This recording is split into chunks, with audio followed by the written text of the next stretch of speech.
मित्रों नमस्कार, अभिवादन आप सभी को। Good evening. हमेशा की तरह से आज एक खास मुद्दे को लेकर हम लोग बात करने जा रहे हैं और उस मुद्दे पर मैं शायद कम विचार दे पाऊं क्योंकि आज मेरे बोलने का नंबर कम है।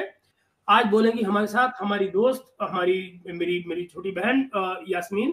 छोटी बहन क्या, मुझे कभी समझ नहीं आता मैं छोटी बहन बोलूं या बेटी बोलूं, तो एक्चुअली उसकी उम्र मेरी बेटी जैसी है तो मैं कंफ्यूज रहता हूँ हमेशा कि बोलूं क्या इसको तो तो यास्मीन हमारे साथ जुड़ी है इस खास मुद्दे पर बात करने के लिए क्योंकि हमारे मेरे मेरे मुझे आज एक लिंक भेजा गया, मुझे एक लिंक भेजा गया पाकिस्तान से और उस लिंक में था एक आर्टिकल और ये आर्टिकल का जो टाइटल है वो है Muslims in India facing a thousand shades of hatred। a thousand shades of hatred मतलब कि हजार किस्म के ऐसे रंग हैं घृणा के जो भारत के मुसलमानों को, जिनका भारत के मुसलमानों को सामना है। कौन कर रहा है ये? पाकिस्तान की मारूफ अदाकारा नहीं, सॉरी अदाकारा नहीं, क्या है, पत्रकार, उनका नाम है दुर्दाना नज़म। और दुर्दाना नज़म ने वाकई ये दुर्जनों वाला व्यवहार कर डाला है। मुझे वो आर्टिकल भेजकर मुझे इतना बुरा लगा कि भाई आपको ये आर्टिकल लिखना ही था तो ऑफ ऑल द पीपल मुझे क्यों भेजना था। खैर, मैंने हमेशा की तरह वो आर्टिकल देखा, उस डिस्टर्बिंग टाइटल के बावजूद देखा और फिर मुझे समझ में ये नहीं आया कि मेरे साथ मेरे जो सखा, मेरे दोस्त, मेरे छोटे भाई की तरह से है जुनैद, जो आजकल अपनी अम्मी की तबीयत खराब है, उनके चक्कर में अपने घर गए हुए उनकी सेवा के लिए। मगर आप जरा कल्पना कीजिए, मेरा कोई शो नहीं होता है जिसमें जुनैद नहीं होता है और उसके न मेरा उसके शो में जाने का, न उसके मेरे शो में आने के हमारे कोई व्यवसायिक कारण नहीं है। हम दोनों ही अपने देश के लिए कुछ काम करना चाह रहे हैं और कर रहे हैं। खैर, उससे परे यही हाल हमारी यास्मीन का भी है।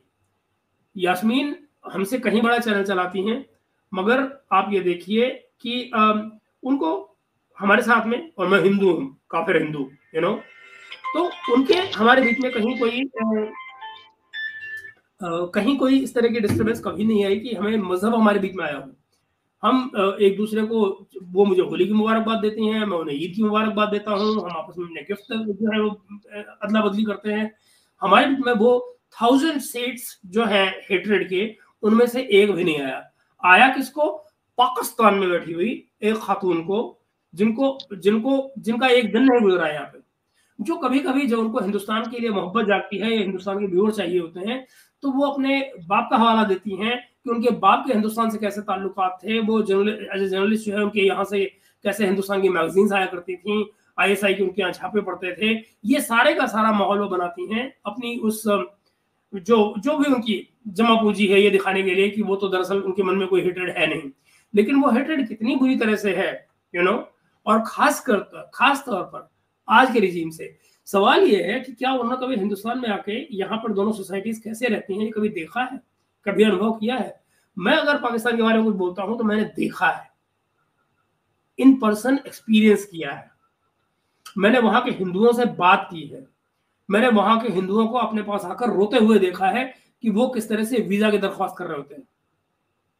मैंने उन हिंदुओं को भी देखा है जो पाकिस्तान से किसी तरह से भागकर, सिर्फ इसलिए भाग कर आते हैं कि और मुझे अपनी गवर्नमेंट से शिकायत है कि उनमें से तमाम हिंदुओं को वापस जाना पड़ा है वहां पर क्योंकि उनको टाइमली यहाँ पर सिटीजनशिप नहीं दी जा सकी है। अब हमारे यहाँ नया आर्टिकल आ गया है, नया कानून बन गया है जिसके चलते ये प्रोसेस जल्दी हुआ करेगा। लेकिन जरा कल्पना कीजिए, वो सिर्फ एक बात के लिए भाग कर आते हैं कि कम से कम हमारी इज्जत तो बच जाए। वो कहते हैं कि हम यहाँ सब्जी बेच लेंगे बाजार पर, तो कम से कम मेरी बेटी की इज्जत तो बच जाएगी, मेरी आने वाली जो जनरेशन है उसकी इज्जत तो बच जाएगी। उस माहौल में रहने वाली और उस माहौल को बनाने वाली एक खातून, वो हमारे ऊपर आरोप क्या लगा रही है, इस मुल्क के ऊपर क्या आरोप लगा रही है, इसकी मेजोरिटी जो कम्युनिटी है उसके ऊपर आरोप लगा रही है। सरकार को तो आप दरकिनार करिए, सरकार के ऊपर क्या आरोप लग रहे हैं, पर बेसिकली ये तमाम आरोप हमारी सोसाइटी के ऊपर है, हमारे माशरे के ऊपर है जो वो लगा रहे हैं। उन आरोपों की जो सच्चाई है, जो उनकी पोल है, उनको हम खोलेंगे। हम नहीं, यास्मीन बताएंगे उसके बारे में क्योंकि उनको ज्यादा मालूम है। मैं कौन होता हूँ इस्लाम के बारे में बोलने का, या कौन ठेकेदार होता हूँ उनकी समझ का देखने का? दुर्दाना नदीम से उनको पुराना रिश्ता भी है। यास्मीन का पुराना रिश्ता हरिमोहन जी के एक शो में हुआ था, जहां पर उन्होंने इनको एक्स मुस्लिम अनाउंस कर दिया था। जरा सोचिए, मतलब यास्मीन जो एक प्रैक्टिसिंग मुस्लिम है, प्रैक्टिसिंग इंडियन है, इंडियन मुस्लिम, उनको वो बता रही है एक्स मुस्लिम। किस बेसिस पे बता रही है, इसका जवाब बेहतर होगा दुर्दाना नज़ीम दे पाए। ये एक्स मुस्लिम का टाइटल उन्होंने कैसे दे दिया जुनैद को, हमारे भाई जुनैद को और यास्मीन को।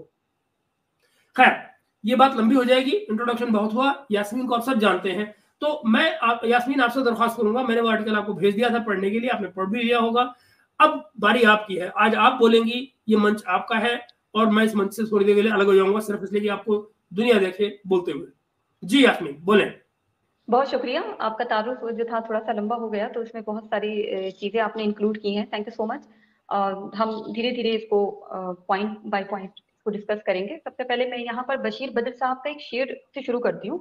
अच्छा, शेर व शायरी में बड़ा मैं देखती हूँ पाकिस्तानी जर्नलिस्ट ना बड़ी अपनी बातें कह जाते हैं शेर व शायरी में, इनको खुद को मीनिंग नहीं पता होता, लेकिन ये बहुत लिटरेचर हमें सिखा रहे होते हैं, और लिटरेचर की ऐसी तैसी जो की है वो हम बखूबी जानते हैं। दुश्मनी जमकर करो, दुश्मनी जमकर करो, लेकिन गुंजाइश रहे, जब कभी हम दोस्त बन जाएं तो शर्मिंदगी ना हो।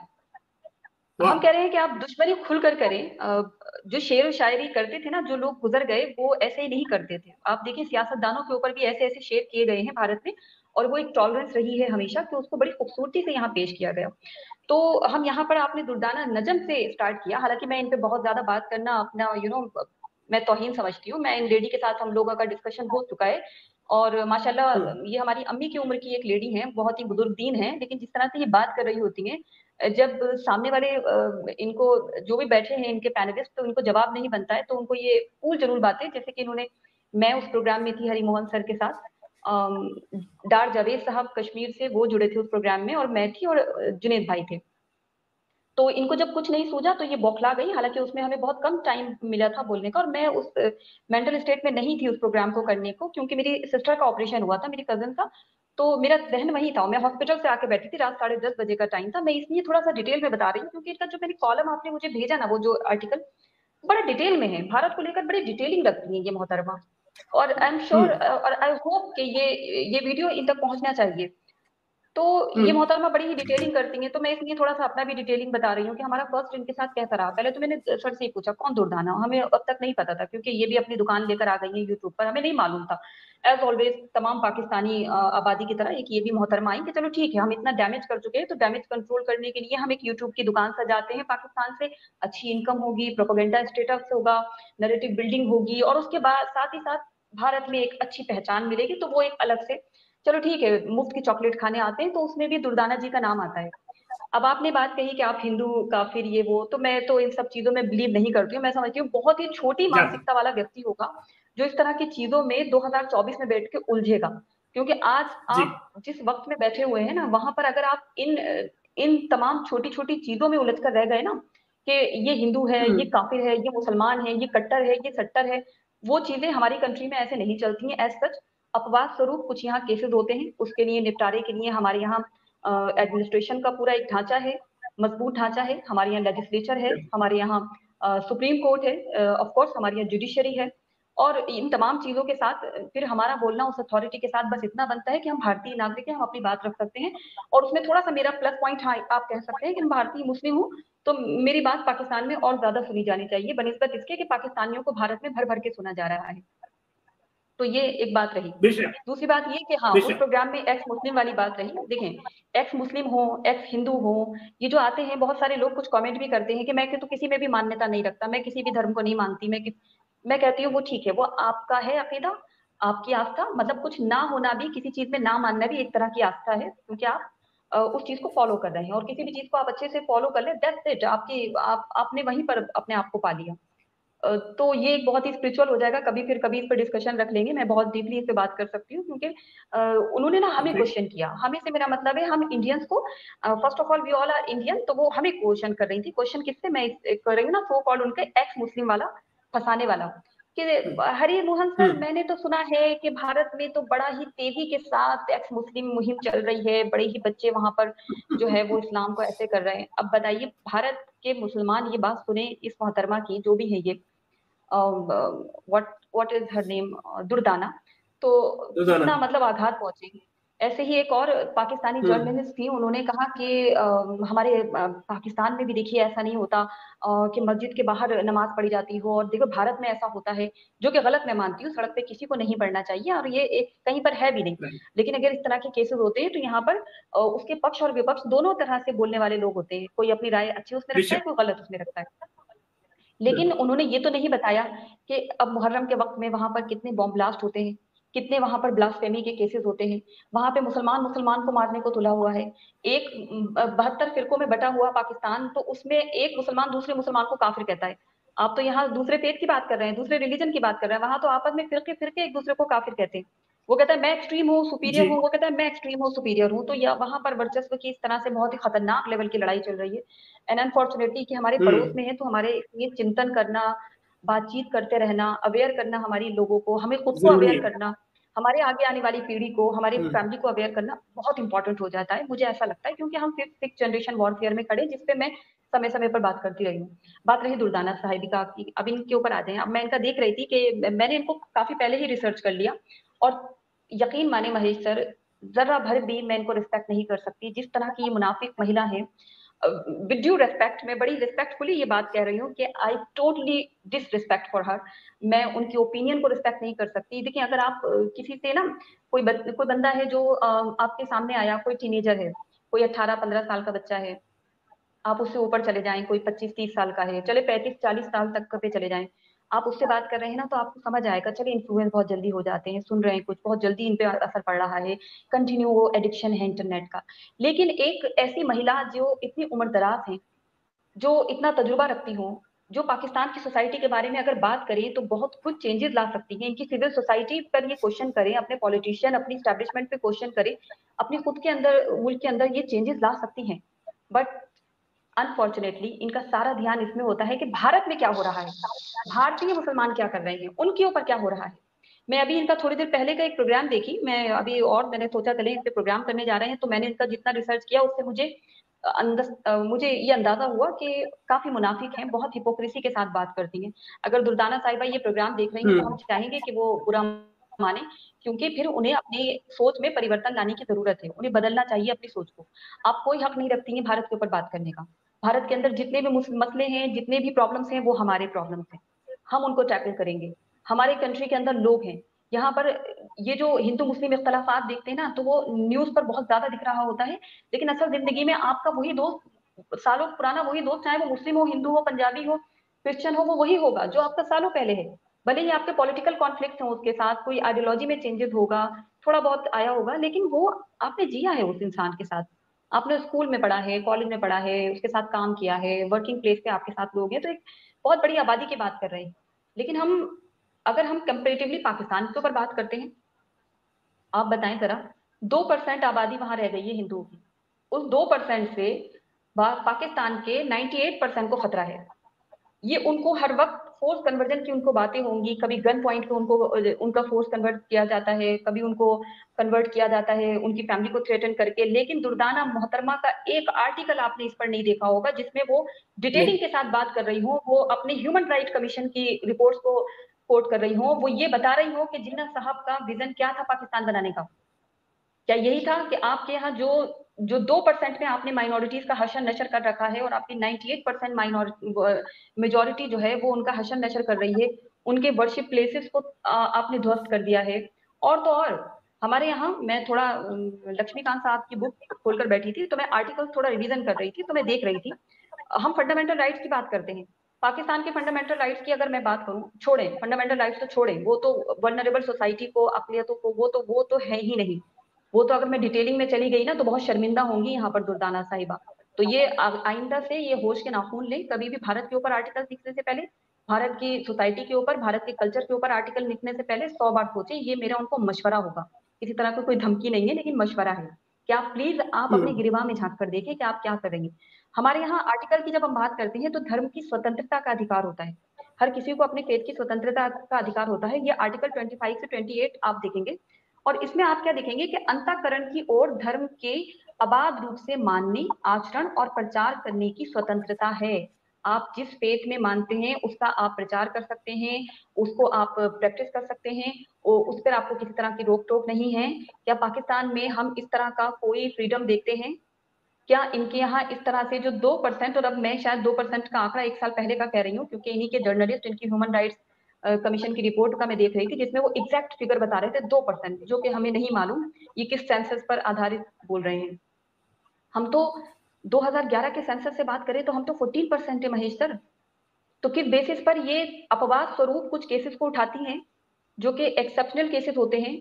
मोब लिंचिंग की बात कर रही हैं, पालघर में एक मोब लिंचिंग का केस हुआ था। उन मासूम साधुओं को किस बेरहमी से हम, वो वीडियो मुझसे नहीं देखी जा रही थी, मेरे रोंगटे खड़े हो रहे थे। ट्रू, तो ये केस सही बात दुनिया है। के किसी भी कोने में हो, इस मुल्क के अंदर भी ऐसी बहुत सारी चीजें अगर हैं, तो उन पर बात करना, हमारा चिंतन करना और उनका सोल्यूशन ढूंढना हमारी जिम्मेदारी हो जाती है, हमारा फर्ज हो जाता है। लेकिन उस पर बैठकर पड़ोस में कोई पाकिस्तान से कोई ऐरे गैरे नत्थु पैरी कोई कॉलम लिखे और ये हमें टीच करें कि हम, हमारे मुल्क के अंदर क्या चल रहा है, ये कॉलम आपको शेयर करें, ये अपने आर्टिकल्स लिखें और ये हमें बताएं कि हम अपनी माइनॉरिटीज को कैसे तहफ़्फ़ुज़ करें, क्या करें, तो ये इनका बनता है? ये मुनाफ़त कहाँ लेकर जाएंगी?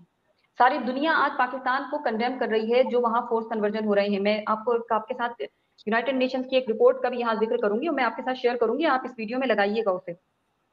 और हम्म। इनके एक बहुत अच्छे बात कर रहे होते हैं, हालांकि उनकी भी कुछ बातों से मैं इत्तेफाक नहीं रखती हूँ, सैयद मुजम्मिल साहब, वो खुद इस पर बड़ा खुल के हम्म। उन्होंने ये रिपोर्ट शेयर की थी और बड़ा गौर से सुनने का है। तो ये थोड़ा उनको अपने हम्म। प्रोग्राम में बुलाएं और जरा जरा बात करें कि ये क्यों हमारे उस पर बात कर रही होती है जब इनके खुद के मुल्क के अंदर इतनी सारी प्रॉब्लम्स हैं। UN to Pakistan cut forced conversion marriages of religious minorities girls। Force conversion के केस सबसे ज्यादा सिंध में होते हैं।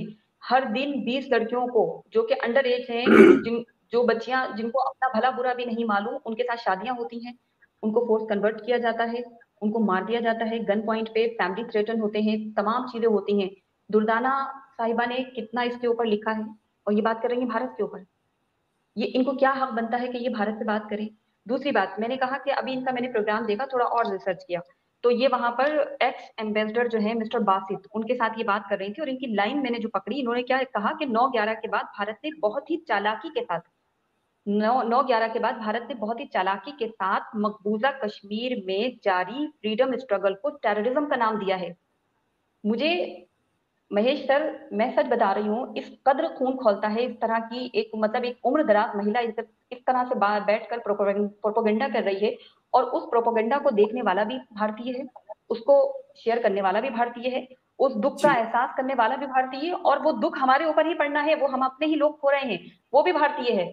और फायदा किसे हो रहा है? एक यूट्यूबर बैठी हुई हमें ये बता रही है कि देखिए वो तो फ्रीडम स्ट्रगल है जिसको भारत टेररिज्म का नाम दे रहा है।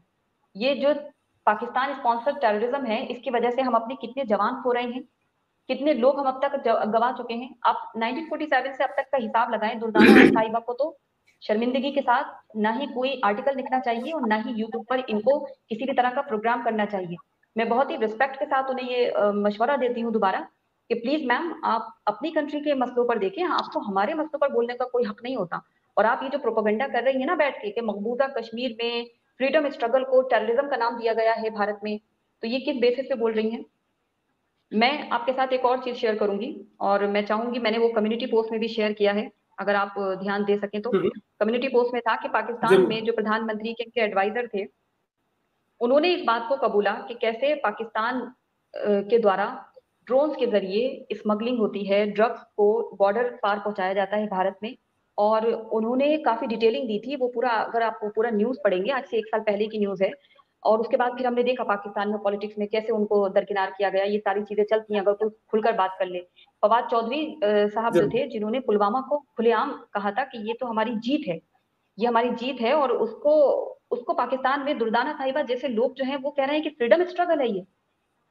आप टेररिस्ट ऑर्गेनाइजेशन को दाना पानी दे रहे हैं। और बहुत अफसोस की बात है महेश सर, मेरे इंडियंस ही देख रहे होंगे इस प्रोग्राम को, आई होप, वो इन लोगों को प्रोत्साहित करते हैं इनडायरेक्टली ये कहकर कि हम तो जस्ट जस्ट फॉर फन, ये तो हमारे लिए एंटरटेनमेंट है, हम इनको एंटरटेनमेंट की वजह से देख रहे हैं। आप फीड क्या कर रहे हैं? आप उनकी इकोनॉमी में 1 रुपए का भी जो आप फायदा दे रहे हैं ना, वो 1 रुपए का भी फायदा अगर मेरे देश के जवान के खिलाफ इस्तेमाल हो रहा है, मेरे देश के खिलाफ वो इस्तेमाल हो रहा है, तो मैं वो 1 रुपए के फायदे को भी लात मारना पसंद करूंगी। इन पाकिस्तानी यूट्यूबर्स का कोलेब्रेशन स्टार्ट हुआ बेशक। था इंडियन यूट्यूबर्स के साथ, जिसे सबसे पहले मना करने वाली मैं शख्स थी। इन लोगों का स्टार्ट हुआ था कि फर्स्ट विजिट ऑफ इंडिया करेंगे यूट्यूब पर लाइव बैठकर, उसको सबसे पहले मना करने वाली मैं शख्स थी। और आज मैं वो चीजें देखती हूँ कि हमारे इंडियन ही पाकिस्तानियों के वीडियोस उठाते हैं, उन्हें प्रमोट करते हैं। पाकिस्तानी दुर्दाना जैसे लोगों को हमारे यहाँ उनको सुना जाता है। आज भी देखिए इसी मिस्टर बासित के साथ इनके प्रोग्राम को अच्छा खासी व्यूवरशिप आ गई। तो क्या कह रहे हैं वहां पर लोग, अरे तुम ऐसे बोल रही हो, वैसे बोल रही हो, हाँ हाँ ये, मगर अनफॉर्चुनेटली आप उनको फायदा दे रहे हैं। और दुर्दाना जैसे लोगों का जो हौसला और जो दुकान है ना, वो हमारी वजह से ही है, क्योंकि हमारे इंडिया इस चीज को नहीं समझ रहे हैं। इनको कोई हक नहीं बनता। दूसरा मैं आपको बताऊं, ये बात कर रही है भारतीय माइनॉरिटीज की, सो कॉल्ड माइनॉरिटीज, मुस्लिम की बात करती है। सारी दुनिया में पाकिस्तान चीख चीख कर कहता है इस्लामोफोबिया, हम तो कहीं पर भी तशद्दुद होगा मुसलमान के ऊपर हम उस पर बात करेंगे। ये इस कद्र के मुनाफिक हैं, मुझे तो लगता है इनकी कोई माफी भी नहीं होगी महेश सर। इनकी किसी तरह की कोई माफी नहीं होगी, ना ही दीन में ना दुनिया में। जो इस तरह के शख्स हैं कि जो इस्लाम के नाम पे खा रहे हैं, इस्लाम के नाम पे खा रहे हैं, मुसलमान के नाम पे खा रहे हैं। अफगानिस्तान के साथ इन्होंने क्या किया, अफगानिस्तान के आम बाशिंदों को इन्होंने कैसे एक रात में तितर बितर किया। हमास के ऊपर जो ये बात कर रहे होते हैं, फिलिस्तीन के लिए जो ये दर्द दिखा रहे होते हैं, इन्होंने फिलिस्तीन के साथ जो इतिहास रहा है इन्होंने क्या किया, कहां पर इन्होंने कैसे मदद पहुंचाई है। ये कश्मीर के ऊपर रोना रो रहे हैं, और आज कश्मीरियों को खत्म करने में, कश्मीर में उथल पुथल मचाने में, कश्मीर के हालात बिगाड़ने में, कश्मीर में जो हमारी फोर्सेस लगी हैं उनको नुकसान पहुंचाने में, उनके ऊपर हमले कराने में कितनी हद तक पाकिस्तान इस्टेब्लिशमेंट शामिल है। ये अपने आतंकवादी इन्होंने छोड़ दिए हैं, पाकिस्तानी इस्टेब्लिशमेंट आराम से एसी में बैठती है। तो इन तमाम चीजों पे लिखते हुए तो दुर्दाना साहिबा कहाँ चली जाती हैं, इनके जबान में छाले पड़ जाते हैं, इनकी उंगलियां अकड़ जाती हैं ये सब लिखते हुए। आपको क्या हक बनता है, आप भारत के ऊपर लिख रही हैं? आपको किसने उस समय अथॉरिटी इनके दी कि हाथ आप पे भारत लकवा के मार जाता है कल्चर के ऐसे। बारे में लिखिए? आप उस, भारत में आई नहीं है, उस, लकवा नहीं उस समय इनके हाथ लकवा पे क्या, लकवा ये मार तो इस जाता है। तरह का मतलब इनकी प्रोपोगंडा स्ट्रेटेजी, इनकी प्रोपोगंडा स्ट्रेटेजी है, जिसे हम और आप लकवा का नाम दे रहे हैं, जिसे हम और आप कह रहे हैं कि ये इनकी कोई मजबूरी रहती है, बट एक्चुअली वो कोई मजबूरी नहीं होती है। दुर्दाना जैसे तमाम पाकिस्तानी चैनल जो हैं उनको एक अच्छा लक्ष्य मिल चुका है कि आप अपनी इकोनॉमी बूस्ट करें, अपनी नहीं तो मतलब अपनी जेबें तो बूस्ट कर ही सकते हैं। और आप जो है अच्छा इनकम भी बनाएं, अच्छा फैन बेस बनाएं, अच्छा व्यूवरशिप लें, और उसके बाद अपना प्रोपेगेंडा कर दे कि वो तो फ्रीडम स्ट्रगल चल रही है कश्मीर में, और देखिए उसका इल्जाम लगा रहे हैं हमारे लोगों को टेररिस्ट कहकर। तो कितनी शर्म की बात है दुर्दाना साहिबा कि आप अगर फोर्स कन्वर्जन के बारे में लिखिए, आप अगर ब्लास्फेमी के बारे में लिखिए। आसिया बीबी का केस दुनिया भर में मशहूर हुआ। श्रीलंका के एक व्यक्ति को बीच बाजार घेर कर मारा गया, और पाकिस्तान में ये बड़ा ही आसान हो गया है। इस पर भी मैं आपको बताती हूँ, मियां मिट्ठू पाकिस्तान का एक बहुत ही जी फेमस, जी। और मैं नहीं कह रही हूँ लेकिन पाकिस्तानी उसको बहुत ही जलील भी कहते हैं। कुछ एक पाकिस्तानी जो कि पाकिस्तान छोड़ चुके हैं वो कहते हैं बहुत ही जलील और कमीन किस्म का शख्स है। ये मेरे शब्द नहीं है, मैं आप शब्द नहीं बोलती हूँ, लेकिन मैं किसी के शब्द को कोट कर रही हूँ। तो उन्होंने बोला कि बहुत ही जलील और कमीन किस्म का ये शख्स है, क्योंकि ये मासूम बच्चियों का फोर्स कन्वर्जन करवाता है। और दुर्भाग्य की बात देखें आप, पाकिस्तान में जब एक प्रोग्राम ऑर्गेनाइज होता है किसी जगह पर, किसी संस्था में एक प्रोग्राम ऑर्गेनाइज हुआ, तो उस बंदे को जो कि खुद फोर्स कन्वर्जन करवाता है उसे वहां पर चीफ गेस्ट बुलाया गया था। देखें जरा आप, ये प्रोग्राम हुआ मियां मिट्ठू इनवाइटेड फॉर कंसल्टेशन ऑफ पाक एंटी कन्वर्जन बिल। इस इसमें इसको स्पेशल इनविटेशन था उस व्यक्ति को कि जो उस तमाम प्रॉब्लम के लिए जिम्मेदार है, जो हिंदुओं को कन्वर्ट करा रहा है, बच्चियों को। अच्छा, ये कन्वर्जन का आप खेल देखें, मियां मिट्ठू पर आपने किसी का प्रोग्राम करते देखा है आज तक? नहीं देखा होगा। चीमा साहब को बहुत भी ज्यादा नहीं। फिक्र पड़ी रहती है और बहुत ही गलत फैक्ट रखते हैं कि शंघाई कॉपरेशन कब बना था, बिम्स्टेक कब बना था, ब्राजील का कब वो हुआ था, भारत था। आपने देखा है उनका, वो किस तरह से फैक्ट्स को घुमाते हैं, लेकिन वो कभी ये बात नहीं करते हैं कि मियां मिट्ठू जैसे लोगों को आप एंटी कन्वर्जन बिल पर बातचीत करने के लिए स्पेशल गेस्ट इनवाइट कर रहे हैं। ये किस तरह की हिपोक्रेसी है? पाकिस्तान के आर्मी चीफ कह रहे हैं कि भारत का हिंदू काफिर है, उनका कल्चर और हमारा कल्चर, हमारा तमद्दन अलग है, और वेस्ट का कल्चर भी अलग है, वो भी काफिर हैं और हमें उनको कॉपी नहीं करना है। ये इन्होंने अपना यूथ कॉन्फ्रेंस के अंदर बोला। लेकिन जब उनसे लोन लेने की बात आती है, उनके सामने कशकौल फैलाने की बात आती है, कटोरा रखने की बात आती है, तो यही वो आर्मी चीफ हैं जो दौड़े दौड़े जाते हैं और कहते हैं कि जाइए जाइए पैसा इकट्ठा करके लाइए, अच्छी बात है। अमेरिका में अभी जो बाइडेन के जो उनका लास्ट स्टेप है, इन्होंने अपने बजट में $100 बिलियन का जो एलोकेशन पाकिस्तान के लिए किया, तो ये इस बेसिस पे मिलियन, किया हाँ। गया कि ये टेररिज्म के खिलाफ लड़ेंगे। ये किस टेररिज्म के खिलाफ लड़ेंगे, क्या आपको और हमें मालूम नहीं है? पाकिस्तान के जो आर्मी जनरल कर्नल हैं वो अपनी जेबें भरेंगे, उसका 90% पैसा वो ऐसे जाएगा। 10% में ये कुछ चाइना का थोड़ा बहुत कर्ज अदा कर देंगे, हालांकि कर्ज तो बहुत बड़ा हो चुका है, अब जल्दी ही वो ग्रैब करने वाला है चाइना, आप देखेंगे यही रिजल्ट होगा। और जो कुछ चंद पैसा बचेगा वो ये दिखा देंगे कि हाँ भाई हमने टेररिस्ट ऑर्गेनाइजेशन को खत्म करने के लिए किया, लेकिन वो एंटी इंडिया ही इस्तेमाल होगा, क्योंकि ये आज से नहीं, ये सालों से चलता आ रहा है। और कहते हैं ना कि जब बिल्कुल। आप दुश्मन को हल्के में आके और आप इतने सालों बाद भी अगर उसकी फितरत नहीं समझ पाए हैं, तो वो गलती फिर दुश्मन की नहीं है, वो गलती फिर हमारी है। मैं पाकिस्तान की बेशक। आम सोसाइटी को जब देखती हूँ, पाकिस्तान के जो छोटे छोटे बच्चे हैं जिनको अगर उनको अच्छी टीचिंग की जाए, उनको सही से ग्रूमिंग हो, उनको सही से समझाया जाए, तो वो उस तरह का नजरिया नहीं रखेंगे जो आज पाकिस्तान की 98% से ज्यादा पॉपुलेशन रख चुकी है। उनका वो एक्सट्रीम नजरिया नहीं होगा। पर किसको पड़ी है, किसको पड़ी है उन मासूम बच्चों को एक अच्छी एजुकेशन देने की, भारत को दुश्मन न कहकर दोस्त कहने की, और जो और फेथ है उनके लिए अच्छा नजरिया रखने की किसको पड़ी है? पाकिस्तान की जो जर्नलिस्ट सोसाइटी है, आपने उनका देखा एक तरीका, बहुत ही सुपरफिशियल बातें करेंगे, हम्म। इस तरह की बातें करेंगे कि हम्म। मतलब जिसका कोई ना सर होगा ना पैर होगा। और पाकिस्तानी देख के कहते हैं हाँ अच्छा। नजम सेठी साहब हैं जो मैं बहुत ही उनको रिस्पेक्ट करती हूँ, क्योंकि बड़े तजुर्बेकार इंसान होते हैं। और हमारे यहाँ तो हमारी संस्कृति में भी, हमारे घर में फैमिली में सिखाया जाता है कि अगर कोई बड़ा है तो आप, आपका दुश्मन मुल्क का भी है ना, तो आप तमीज से तहजीब से बात करो। तो ठीक है, मैं उस नजर से करती हूँ। लेकिन मैंने उन जनाब को जितनी बार भी सुना है ना महेश सर, वो एक से बढ़कर एक ऐसी चीजें कह रहे होते हैं जिससे वो सिर्फ और सिर्फ अपनी सिविल सोसाइटी को बर्बाद कर रहे हैं। उनका जो उनका हेट का जो एक्सट्रीम लेवल है ना, और वो बड़ा ही सूट बूट के इंग्लिश और उर्दू के लहजे में निकलता है ना। तो ये बढ़िया। जो सूट बूट वाला एब्सोल्युटली। इंसान, पढ़ा लिखा इंसान जो होता है ना, वो अनपढ़ इंसान से, जाहिल इंसान से ज्यादा खतरनाक होता है। क्योंकि उसको स्ट्रेटेजीज पता होती हैं, उसको पता है कि हमें अपनी ज़ॉम्बी आवाम को कैसे कैच करना है, हमको इनको कैसे इनको बरगला के रखना है। आपने दुर्दाना नजम साहिबा का आपसे जब भी कभी हो बातचीत, तो आप उनसे पूछिएगा कि जो आपके आर्मी जनरल कर्नल के इतने तमगे लटके होते हैं, कौन सी जंग जीती है इन्होंने आज तक? कोई एक जंग बताएं जो इन्होंने जीती हो और उसके वजह से इनको ये तमगे मिले हो, कौन सी जंग?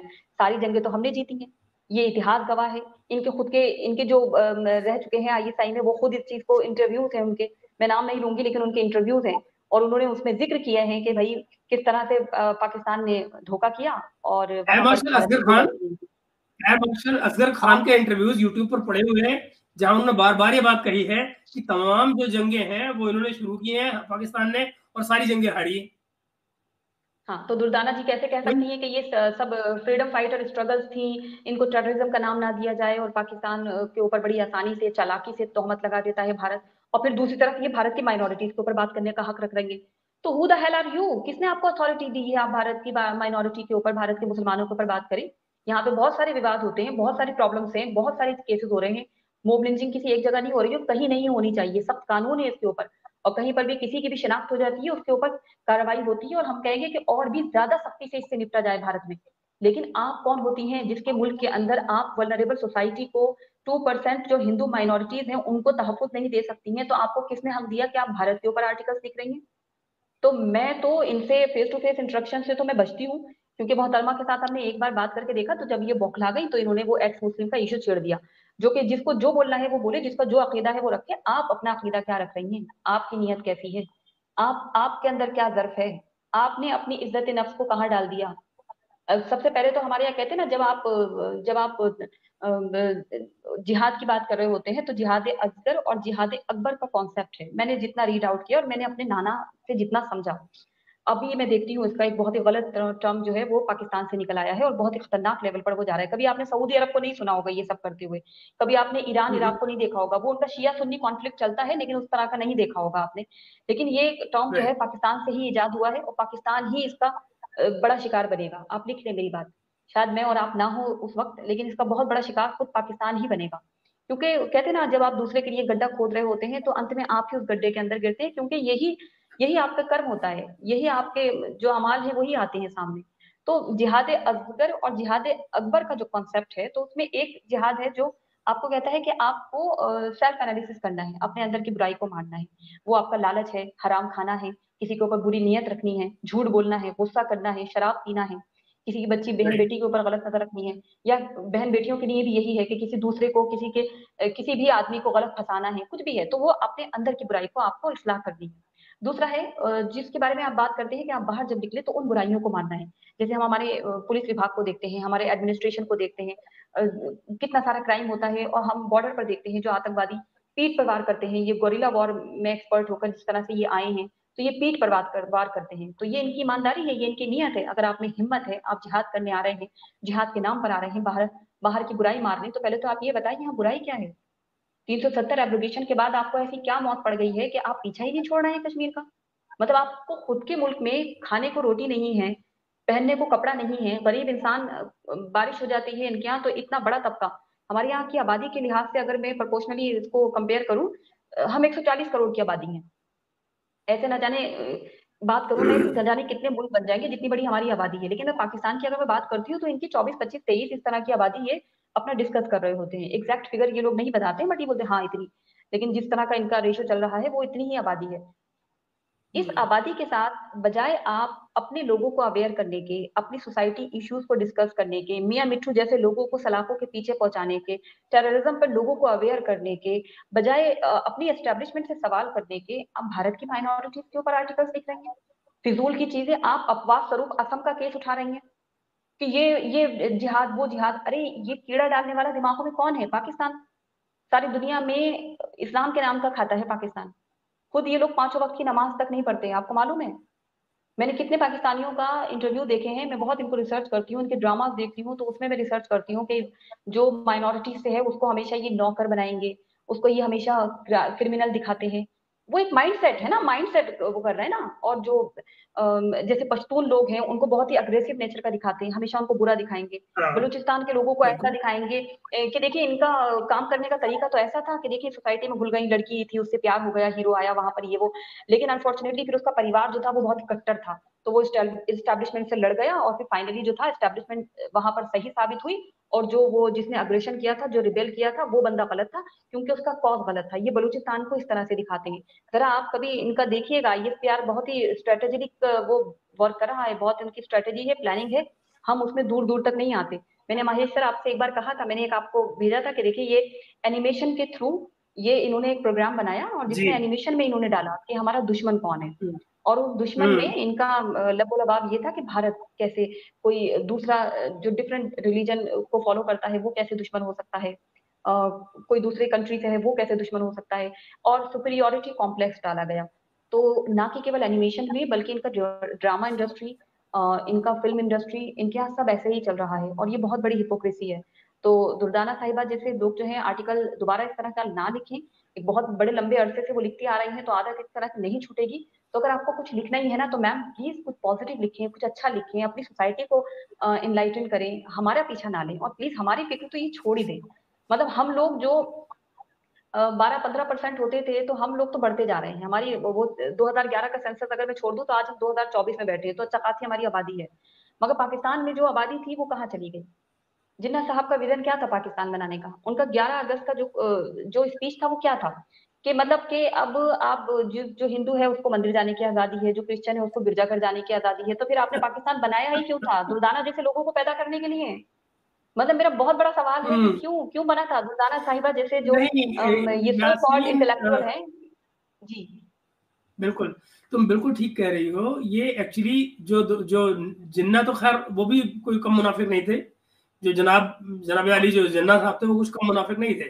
वो एक तरफ 11 तारीख की स्पीच करते हैं और 1 साल के अंदर उसको कंट्राडिक्ट करते हैं कि जो कुछ मुझे कहना था वो तो हमने हाँ। वो तो 1400 साल पहले कह दिया गया है। तो बोले कि हम्म। जब पाकिस्तान में कैसा रिजीम होगा, उन्होंने कहा जी क्या आपको 11 अगस्त की जो तकरीर है उसके मुताबिक होना चाहिए? बोले कि जी मैंने क्या कहा क्या नहीं कहा इसको छोड़िए, हमें कैसा रिजीम बनाना है वो तो 1400 साल पहले कह दिया गया है। ये 11 अगस्त 1947 के ठीक 1 साल बाद वो कहते हैं। तो वो आदमी तो हाँ। अपने आप में इतना मुनाफिक था कि उसका तो फ्यूनरल भी 2 बार हुआ है, एक बार शिया की तरह से, एक बार सुन्नी की तरह से। यू नो ये मैंने जितना एक उनको ऐसा रीड आउट शिया था। किया है, वो कभी नमाज नहीं पढ़ते थे, वो शराब पीते थे, वो पोर्क खाते थे, वो कुछ भी इस्लामिक कौन सा प्रैक्टिस नहीं काम करते थे। ऐसा जितना है, भी कौन सा यास्मीन, ऐसा कौन सा उल्टा काम है जो वो नहीं करते?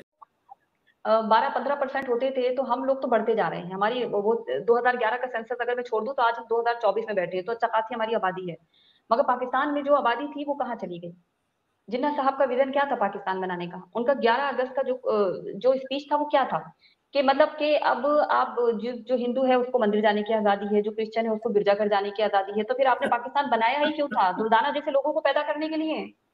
मतलब मेरा बहुत बड़ा सवाल है कि हम्म। क्यों बना था दुर्दाना साहिबा जैसे जो नहीं ये सो कॉल्ड यास्मीन, इंटेलेक्चुअल है। जी। बिल्कुल, तुम बिल्कुल ठीक कह रही हो। ये एक्चुअली जो जो जिन्ना तो खैर वो भी कोई कम मुनाफिक नहीं थे। जो जनाब अली जो जिन्ना साहब थे वो कुछ कम मुनाफिक नहीं थे।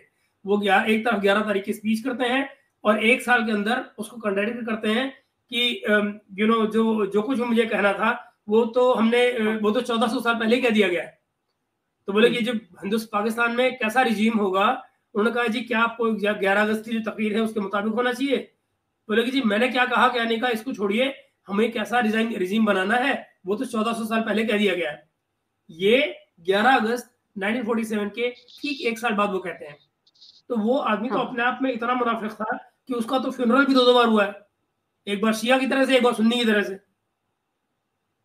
यू नो मैंने ये जितना एक उनको ऐसा रीड आउट शिया किया था। है वो कभी नमाज नहीं पढ़ते थे, वो शराब पीते थे, वो पोर्क खाते थे, वो कुछ भी इस्लामिक कौन सा प्रैक्टिस नहीं काम करते थे ऐसा जितना है, भी। कौन सा यास्मीन ऐसा कौन सा उल्टा काम है जो वो नहीं करते थे? भाई इनफिडेलिटी, अल्लाह तौबा, हमारे यहाँ तो ऐसी चीजें बताइए सोचना बच्चियों भी के साथ हराम है। अफेयर वो चलाते थे, टीनेजर्स के साथ में अफेयर वो चलाते थे।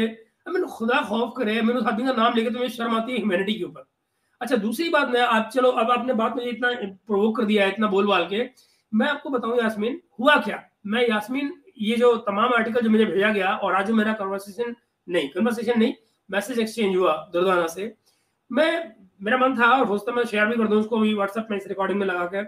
ऑनेस्टली बताऊं मैं इतना डिस्टर्ब फील कर रहा हूं बिकॉज एक दिन की बात है, मैं एक लाइव शो कर रहा था और उस लाइव शो में अचानक मुझे कुछ सब्सक्राइबर्स के मैसेज आए, व्यूअर्स के, कि सर जरा नोटिस करिए आपकी कम्युनिटी पोस्ट पे एक मैसेज आया हुआ है।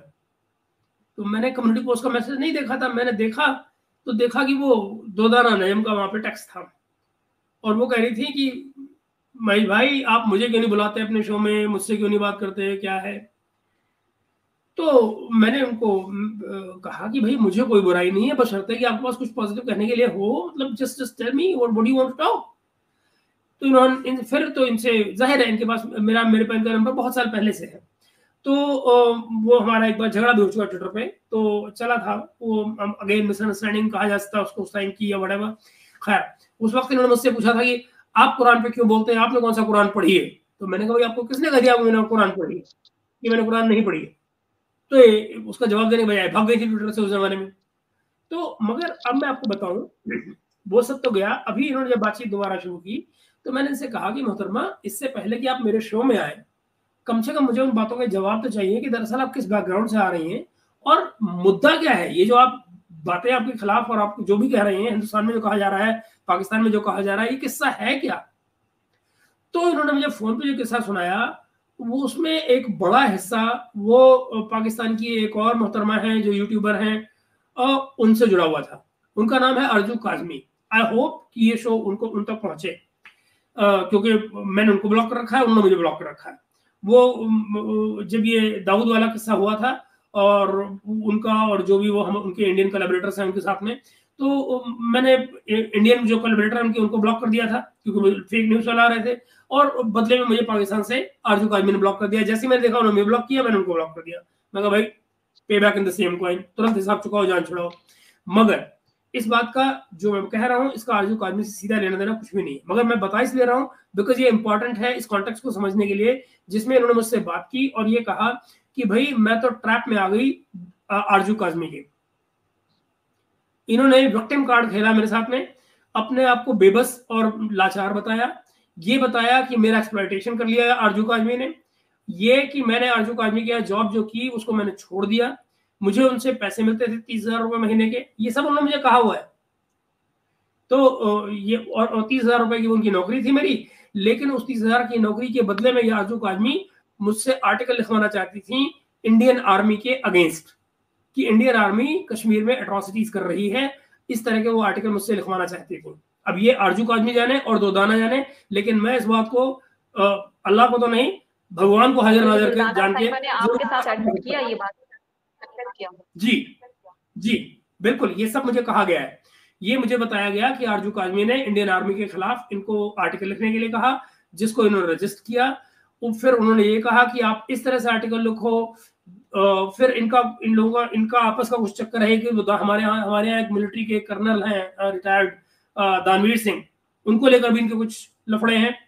तो मुझे उसको लेकर भी बताया गया कि भाई ये तो जो है इनका और दानवीर का कुछ चक्कर है, आरजू काज़मी का और दानवीर सिंह का। तो वो आई एम सॉरी, दानवीर सिंह जी तक अगर आर्टिकल पहुंचता है तो I apologise, I have nothing to do with his affair, I you know, but then honestly speaking I wanted to actually talk to him. मैं चाहता था कि मैं उनको कन्फ्रंट करूं, उनसे पूछूं कि ये सब क्या चल रहा है, लेकिन उन्होंने दोदाना के जरिए, क्योंकि मैंने दोदाना मेरे पास उनका नंबर नहीं था, मैंने दोदाना से उनका नंबर के लिए कहा था। दोदाना का मैंने उनसे बात की, उन्होंने आपसे बात करने से मना किया। मैंने कहा थैंक यू वेरी मच। मैंने वो दिन था तुरंत दोदाना को ब्लॉक कर दिया। फिर उनका ये कहना था, एक दिन को मुझे फोन आया ये कहने के लिए कि आपका जिक्र आया था, मैं दानवीर सिंह से बात कर रही थी फोन पे, उन्होंने पूछा कि कौन है महेश दत्त, तो मैंने उनको बताया कि और आपकी अप्रिशिएशन की, तो उन्होंने आपको प्रोफाइल चेक करने की कोशिश की, तो उन्होंने चेक किया कि भाई कि उन्होंने तो मुझे ब्लॉक कर रखा है। तो मैंने कहा ठीक है, अगर उनको लगता है कि मेरी प्रोफाइल चेक करना चाहते हैं ये लो, मैंने अनब्लॉक कर दिया उनको। आज तक वो अनब्लॉक है आज के डेट में, मगर मैं उनको फॉलो नहीं करता हूँ सिंपली बिकॉज मुझे कोई रीजन समझ नहीं आता है। I need clarity and I was seeking clarity when I tried to get in touch with him. अच्छा, दुर्दाना का ये कहना है कि आरजू काज़मी ने, now I'm being frank and I'm giving you some explosive details। Durdana नजम का मुझसे ये कहना है कि आरजू काज़मी ने जब ये इस्लामाबाद गई हुई थी तो इनको कुछ पिक्चर्स दिखाई।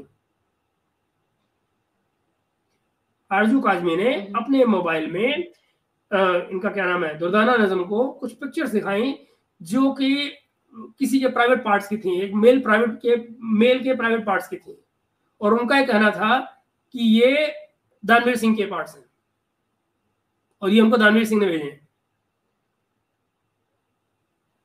This is how it is happening. ये सारी बातें सुनने के बाद में मैंने इनसे कहा कि भाई either you get of with these people, तुमको अपने आप को इस मामले में इंडिल्जेंस करने की क्या जरूरत है। भाई दानवीर सिंह का अगर कोई मसला है आरजू काज़मी के साथ में तो वो जानेंगे, आपस में जानेंगे। Why the hell are you involved in it? I mean I was observing it as a neutral person. मेरा क्या लेना देना इन बातों से, और आपको क्या लेना देना? ये जिस तरह का ये दुर्दाना जी का आप बता रहे हैं और ये तमाम चीजें उन्होंने आपके साथ एक ही कॉन्वर्सेशन के साथ इस तरह से डिस्कस करना, तो पहले तो उनके बातों पे कभी भी कहते हैं ना, मैंने एक सुना था, बड़े तजुर्बेकार इंसान थे, उन्होंने कहा किसी पे भरोसा कर लेना, लेकिन कभी भी पाकिस्तान पे, खास करके पाकिस्तान में जो ऐसे लोग हों जो एक इन्फ्लुएंस बढ़ाना चाहते हो, उन पे कभी भरोसा मत करना। आप एक बार को एक ऐसे व्यक्ति पे भरोसा कर सकते हैं जिसका कोई सोशल मीडिया पे अकाउंट नहीं है, जो कि बहुत ही एक आम इंसान है, जिसको कोई गरज नहीं पड़ी है कि भारत में क्या चल रहा है, पाकिस्तान में क्या चल रहा है, जिसको अपनी रोटी पानी, आप उससे बात कर सकते हैं। लेकिन आप कभी भी पाकिस्तान के इस एलीट जर्नलिस्ट वर्ग से मुतासिर ना होकर और उन पे भरोसा ना कर कर बहुत अच्छा करेंगे।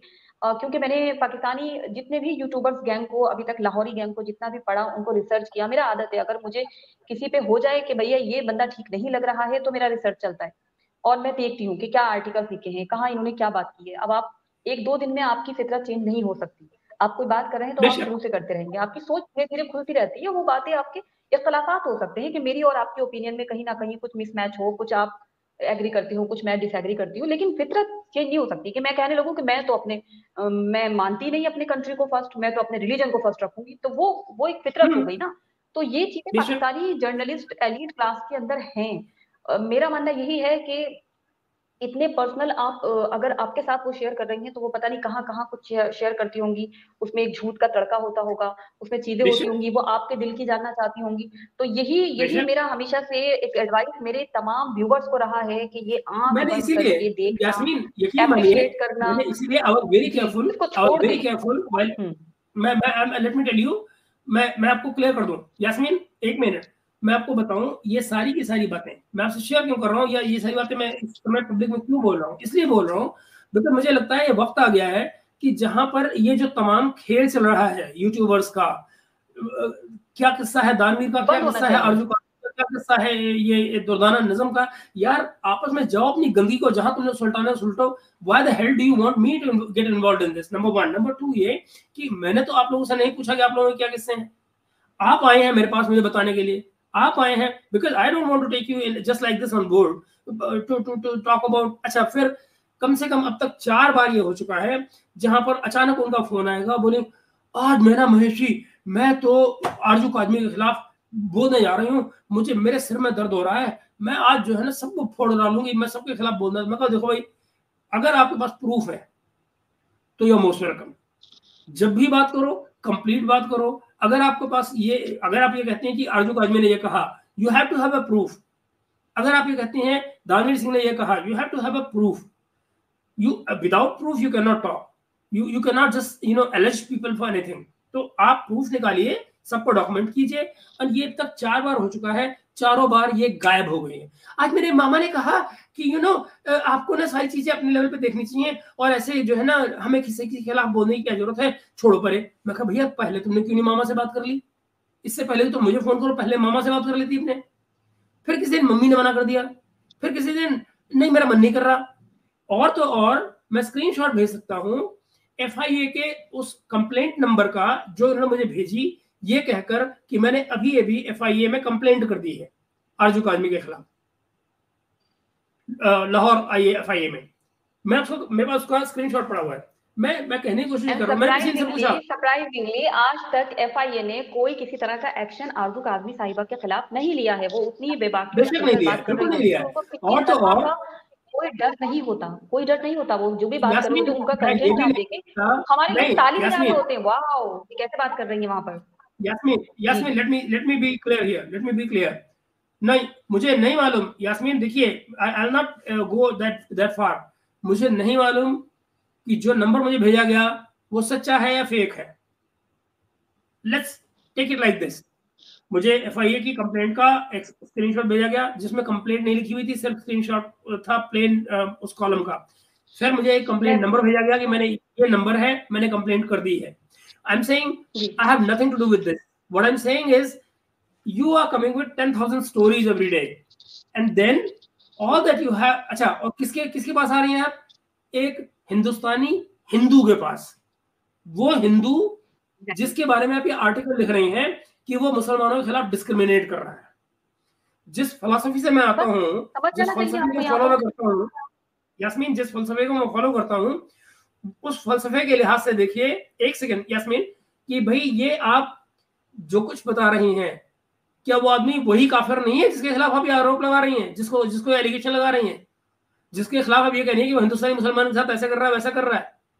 ये किस दुनिया में रहती है? और फिर क्या इनका एक दिन का भी एक्सपीरियंस है हिंदुस्तान में, सिवाय मीडिया पढ़ने के? जो वो मीडिया पढ़ती हैं, उस मीडिया को पढ़ने के अलावा और उनके पास क्या है एक्सपीरियंस जो इस सोसाइटी को वो जानती हैं? कौन माई का लाल है पाकिस्तान से जो इस सोसाइटी में आके स्टडी कर रहा है? ये बात मैंने पाकिस्तान में कही है। Do you have a department? कोई इंडिया को पढ़ने वाला इंडोलॉजी जैसा कोई डिपार्टमेंट है तुम्हारे यहाँ? और अगर नहीं है तो what the fuck are you talking about?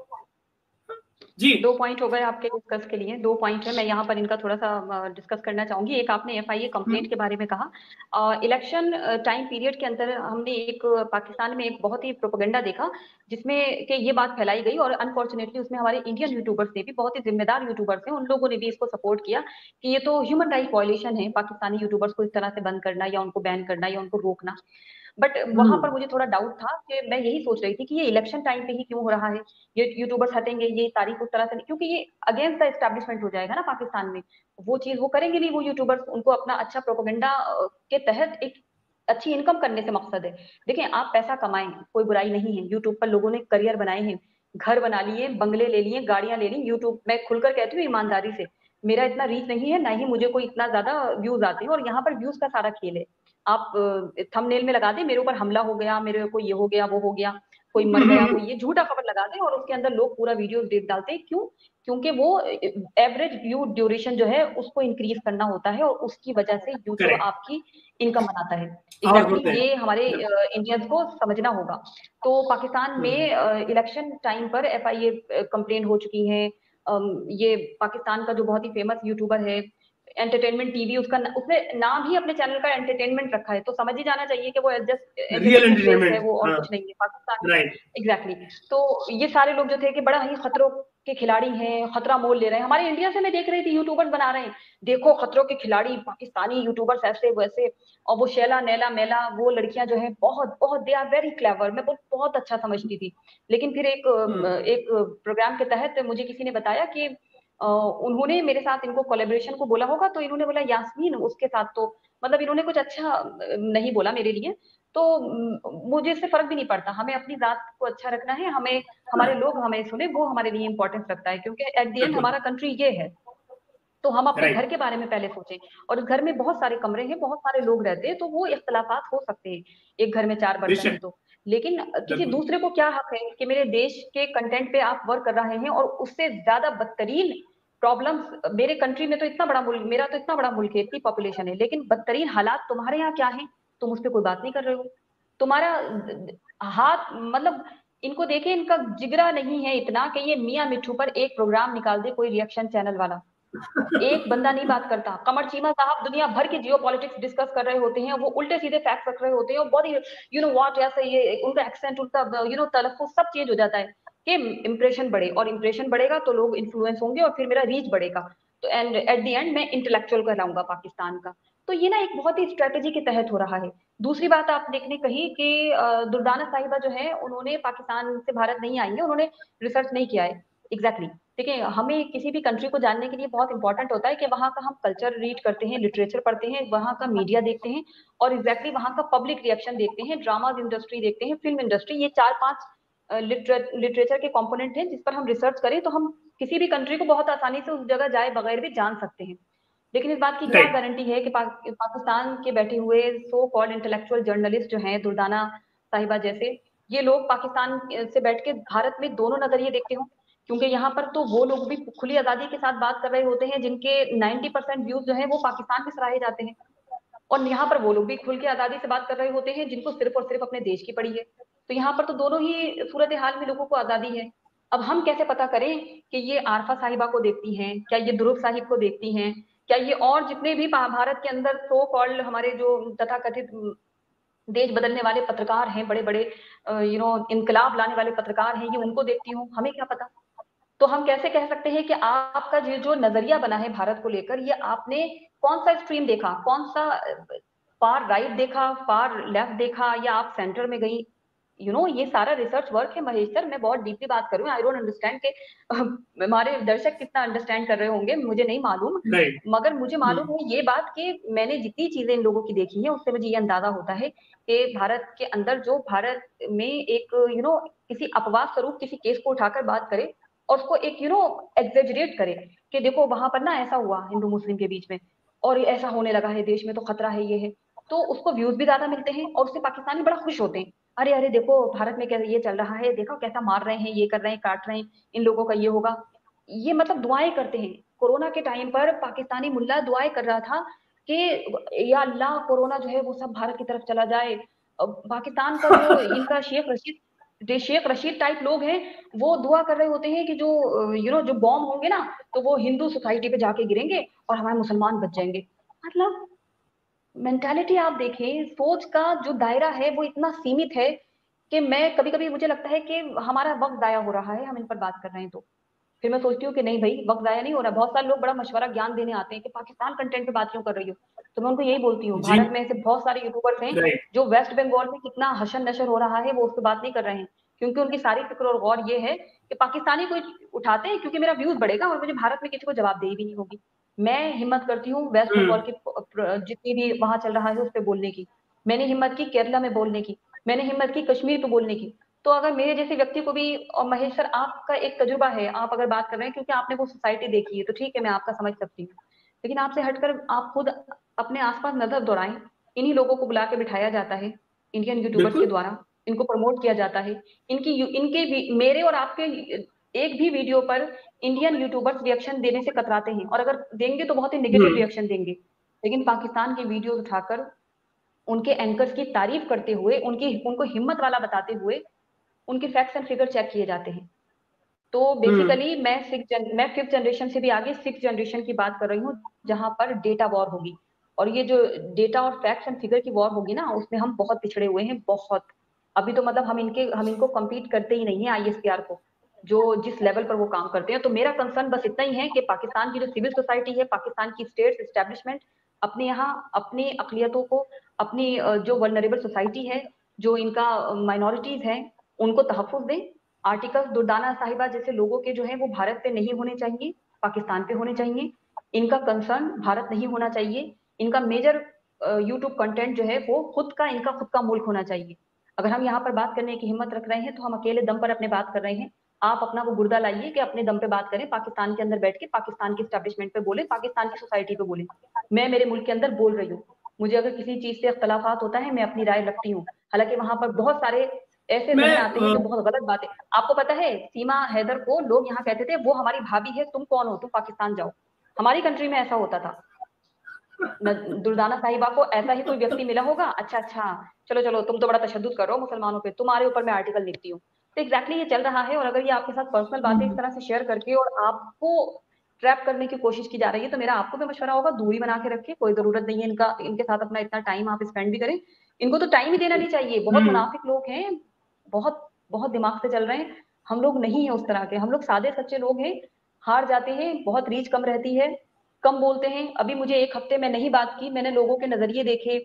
मैंने यूपी के केस पे कुछ बात की थी कि देखो ऐसा हो रहा है बुलडोजर का, ये बड़ा आसान होता है किसी के घर पे चला देना, लेकिन इन चीजों में कुछ राइट। और भी तो हम बहुत सारे सोल्यूशन हो सकते हैं, वो हम उसको सजेस्ट कर सकते हैं और उस पर वर्क हो। तो ऐसा हो कि जो बेचारा और भी बच्चे हैं घर में, बहन बेटियां, तो किसी और पे वो ना हो। उस पे लोगों ने आके हिंदू मुस्लिम कर दिया। तो यहाँ पर तो हमारे अपने लोगों से हमें इस तरह का नजरिया देखना पड़ता है। और ये मैडम बात कर रही है कि भारत में ये मुसलमानों भी हो रहा, हो रहा है, तो यहाँ पर तो देखे ना, सभी के साथ हो रहा है कुछ ना कुछ प्रॉब्लम। सभी के साथ कुछ अच्छा भी हो रहा तो है। यहाँ दूसरी की बात, पॉलिसी, यास्मीन, यहाँ के यास्मीन ये खुद कॉन्स्टिट्यूशन में लिखती ये है। थोड़ी ना लिखा है कि कोई भी मुसलमान जो है वो भारत का सदर नहीं बन सकता, भारत का प्रधानमंत्री नहीं बन सकता। पाकिस्तान में तो मैंडेट छीन लिया माइनॉरिटी से। उनको तो साफ साफ लिखा है कि वो प्राइम मिनिस्टर नहीं बन सकते। तो शेम ऑन यू दुर्दाना साहिबा, आपको जरा भी शर्म हो, आइंदा से कभी भी भारत के ऊपर आर्टिकल ना लिखे। मैंने इसमें तो बहुत लिमिटेड बोल रही हूँ क्योंकि ये महेश सर का चैनल है। जब मैं गुस्से में बात कर रही होती हूँ तो मैं बिल्कुल, सर बहुत गुस्सा इसलिए आता है कि दुर्दाना साहिबा जैसे एक उम्र दराज औरत अगर इस तरह की चीजें लिखेंगी तो हम क्या उम्मीद करें पाकिस्तान से। फिर तो फिर अफसोस की नहीं बात तो है कि अगर ये इस तरह से उम्मीद लिखें तो तो मुझे फिर लगता है सामने नहीं है। बट यास्मीन, उम्मीद तो करना ही बेकार है। उम्मीद तो करना जो है ना, वो अब मैंने कम से कम आज ये बात सीख ली है कि इन लोगों से उम्मीद करनी कोई उम्मीद बेहूदगी है, पागलपना है। उम्मीद करनी ही नहीं चाहिए। आज से यकीन मानो, नहीं। मैं मैं किसी सांप पे यकीन कर लूं, पाकिस्तानी पे यकीन करने में मुझे मुश्किल होगी। मैं यकीन बता रहा हूँ आपको। मतलब मुझे आई एम सो हर्ट कि यार 2 दिन पहले, आप यकीन करिए, ये मुझे अपने चैनल का लिंक भेज रही थी। 2 दिन पहले मैंने इनको स्पेशली फोन करके ये कहा कि मोहतरमा मत भेजा करिए इस तरह के अपने व्हाट्सएप पर लिंक्स लोगों को। मैं तो फिर भी नहीं देखता हूँ, जब देखना होगा देखूंगा, लेकिन इससे आपकी जो रीच है वो बढ़ेगी, बिकॉज सॉरी घटेगी, क्योंकि यूट्यूब आपको, आपका एल्गोरिथम जो है वो गलत समझेगा। मतलब I was I am being a fellow human without being Hindu और Muslim. As a fellow human being why? I try to help. मैंने उनको ये भी सलाह दी सारे कि सारे मोहतरमा व्यूअर्स का, आप सारे आर्टिकल व्यूअर्स का लिखे। यही होता है। यास्मीन यास्मीन सुनो, यास्मीन सुनो, कि भाई बजाय इसके आप जो भी लिख रही हैं लिखें, अपने यूट्यूब चैनल पर जो भी करना है करें, लेकिन कम से कम हिंदुस्तान पर ना करें, क्योंकि ऐसे बहुत सारे जर्नलिस्ट हैं पाकिस्तान में। इमरान शफकत हैं, इमदाद सुमरो हैं, मैं ऐसे कितने, उमर चीमा हैं। मतलब वो तमाम लोग पाकिस्तानी कंटेंट बनाते हैं, पाकिस्तान की पॉलिटिक्स पे बोलते हैं, और 4-4 लाख की लेकर बैठे हुए व्यूअरशिप, बहुत बढ़िया व्यूअरशिप लेकर चल रहा है। तो मैंने कहा भाई आप फोकस करें अपनी पॉलिटिक्स पर, अपने इमरान खान पर, अपने प्यारे नवाज शरीफ पर, शहबाज शरीफ पर, अपनी फाइनेंस मिनिस्ट्री पर, मोहम्मद औरंगजेब पर, और देखें कि चाइना के साथ क्या चल रहा है, सीपीईसी में क्या चल रहा है। आप हिंदुस्तान को छोड़ दें, ये बात मैंने उनको कही है, believe me, I am on Bharat record. को बख्श दें। मैंने उनको कहा हिंदुस्तान को छोड़िए, बिकॉज यहां आप लिखेंगे तो फिर आप ये ना बुरा मानिए कि आपको नीचे कह रहे हैं कि आप नागिन हैं, आप डायन हैं, ये जो आपको नीचे लोग लिख रहे हैं, ये तो लिखेंगे, बिकॉज जो आप कह रहे हैं हिंदुस्तान के बारे में, वो Hindustani, they will not take it lightly, they will not take it lying down, simple, it's as plain as that. अच्छा, वो तो नागिन अगर आपको लगता नागिन है कि डायन नहीं मुझे कहने लोग के बुरा कहते हैं चक्कर और में ऐसे वो कहते पूरा पूरा वीडियो, नागिन डायन कहने के चक्कर में पूरा पूरा 30-30 40-40 मिनट का वीडियो डाल रहे हैं। और हम तो दुश्मनी के चक्कर में देख रहे हैं, थे, इसको एग्जैक्टली। तो हम गाली देकर आए हाँ हैं। अरे बाबा रे, हाँ, क्या चल रहा है, क्या चल रहा है। बिल्कुल ऐसे तो बिल्कुल। बड़ा अभी दिक्कत आप आने कमर वाली सीमा है। को देखिए। अभी अभी डोनाल्ड लू ने, सुनिए, अभी डोनाल्ड लू ने एक इनके मुलाकात कुछ की थी, जिसमें इनके एक ऑफिशियल से, तो कमर चीमा साहब ने एक प्रोग्राम कर डाला कि उन्होंने कि भाई आप हिंदुस्तान की रिलीजियस फ्रीडम पे क्यों नहीं बोलते, आप पाकिस्तान में क्यों बोलते हैं, डोनाल्ड के लिए वो बोल रहे थे। मतलब अमेरिका को उन्होंने क्रिटिसाइज इस बात के लिए किया कि आप हिंदुस्तान की रिलीजियस फ्रीडम पर क्यों नहीं बोलते हैं और आप पाकिस्तान की डेमोक्रेसी में कमेंट क्यों कर रहे हैं। कमर चीमा के का मुंह तमतमाया हुआ था, चेहरा लाल हो रहा था, वो बेचारों के अंदर का जो पाकिस्तानी मुसलमान था वो जाग उठा था और पूरा पेट्रोटिज्म उनके चेहरे पे छाया हुआ था। बदतमीज आदमी सारे दिन तो इंडिया इंडिया करता रहता है, सारे दिन तेरे प्रोग्रामों में इंडिया इंडिया घुसा रहता है, जहां इंडिया का कोई लेना देना नहीं होता वहां भी इंडिया आ जाता है। भाई चाइना का कितना बजट है, उसके रोने के चक्कर में अरे इंडिया का इतना बजट है, हमारा इतना बजट है, मर गए लोग। अरे मतलब उसको तो मुझे पता नहीं प्रोग्राम कैसे करता है। अच्छी स्ट्रेटेजी के साथ काम कर रहे हैं और अच्छा इनकम मिल रहा है भारतीयों से, और यही हमारा दुर्भाग्य है कि हमारे भारतीय इस चीज को प्रोत्साहित करते हैं या फिर वो एक गलत उसमें लेते हैं कि नहीं हम तो गाली देने जा रहे हैं, एंटरटेनमेंट के लिए जा रहे हैं। बट अनफॉर्चुनेटली आप जा रहे हैं तो उनको फायदा हो रहा है। बिल्कुल सही कह रही हो, तुम बिल्कुल सही कह रही हो। इसी बात को ये तमाम हिंदुस्तानी जब मुझे लिंक भेजते हैं कि महेश जी आज आज चीमा ने ये कह दिया, मैं हैरान होता हूँ कि यार तुम क्यों उसके पीछे पड़े हो। उसको जो कहना है, अगर वो इंडिया के खिलाफ कुछ बोलेगा तो मैं वैसे ही उसका वीडियो उठा के तुम्हारे सामने रख दूंगा कि ये लो इसने गलत बोला है, मैं खुद बोल दूंगा तुमको। लेकिन उसके चैनल पे जाके उसको देख के तुम उसको पैसे दे रहे हो भाई। आज ये मिस्टर बासित के साथ जो इन्होंने प्रोग्राम किया है दुर्दाना ने, तो अब आप देखिएगा इस पे लोग गाली देने ही भले जाएं, लेकिन कहेंगे देखो देखो तुम ऐसे कैसे कह रही हो टेररिस्ट को फ्रीडम फाइटर। तो ये किसी अथॉरिटी के साथ नहीं बोलती हैं, उनका एक ही मकसद होता है कि हमारी रीच बढ़े, हमारा प्रोपेगेंडा जो है, हमारी नैरेटिव बिल्डिंग जो है वो मजबूती के साथ कायम रहे, ताकि हमारा एक लंबे टाइम तक हमारा दुकान चलता रहे। पहले कश्मीर के नाम पर दुकान खोली हुई थी, अब कश्मीर के नाम पर यूट्यूब पर दुकान खोल ली गई है। तो हम ना एक ऐसे कॉन्फ्लिक्ट जोन में हैं इन लोगों के साथ कि जहां हमारा मैं अगर इसको इस तरह से कहूं कि ये लोग ऐसे हैं कि जहां स्ट्रेटेजी के साथ, प्लानिंग के साथ काम कर रहे हैं। मुझे एक पाकिस्तानी यूट्यूबर बोली कि मिस्टर XYZ यूट्यूबर का नाम दिया उन्होंने बोला कि उसने पता नहीं कितना 40 लाख कुछ उन्होंने बोला अमाउंट कुछ बनता है, और उसने वो कार खरीदी है।